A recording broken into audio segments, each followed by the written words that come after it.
So yun mga paps, may bago akong nakitang electric fan. Para sa mainit na panahon, meron ako nabili. Sa Shopee lang to. So kung gusto nyo ng gantong electric fan na to, mahina na. So ngayon ipapalit natin to, tetestingin natin siya. Ito guys, napakadali lang i-install. So kailangan nyo lang itong iangat, then i-unbox natin siya. Ito para sa mainit na panahon, malaking tulong to.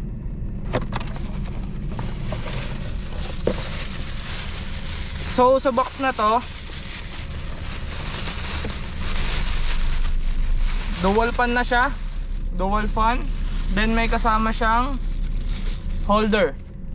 Yung holder na to is para dito, kasama niya.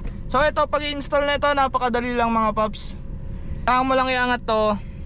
Etong kung makikita nyo, yan, inaangat lang siya kasi nagki-clip siya So iangat, then papasok nyo siya rito, dito. So i-clip nyo lang yun. Pag na-clip nyo na siya, then close. Ika-close nyo to. So ayan, ka-close. Okay, so naka-clip na siya. So naka-clip na siya, naka-close na siya. So pwede natin siya ibaba, tsaka hindi. Okay, so ayan, ganyan.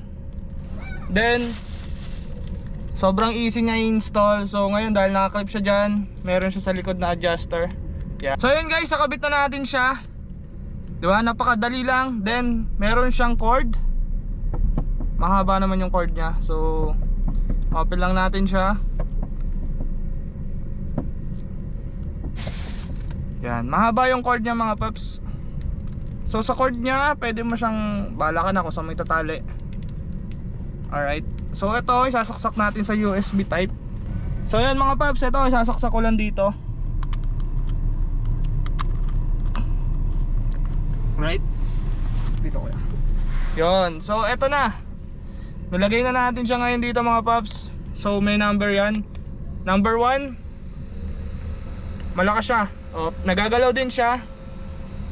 Yun, nagagalaw-galaw siya mga paps. Kung saan direction pwede. At malamig siya ha. Number 1 lang to. So may number 2 pa yan. Number 2, smooth. Then number 3. Yun, so mas maganda siya, diba? So nagagalaw siya kung saan direction mo pwedeng galawin. Kunyari solo, yan, pwedeng solo lang siya. Pakaganda na itong ano na to, item na to. Kung ako sa inyo mga paps, total mag-i-invest din naman kayo, eto na yung bilhin nyo. Kasi may number 3, 1, 2, 3. So yun mga paps, sobrang lakas niya. Ayan na-adjust din yan. Yan, na-adjust. So sa mga gusto ng electric fan dyan at hindi mainitan, ito na yung gamitin nyo mga paps. Kasi talagang nahihigop nyo yung lakas ng aircon dun sa unahan. Vios to Vios. Ito, tapon na natin to kasi masyadong maingay yan. So yun lang guys, tip lang sa inyo to, gumamit kayo nito para smooth ang biyahe natin at di rin masyadong malakas aircon. Alright.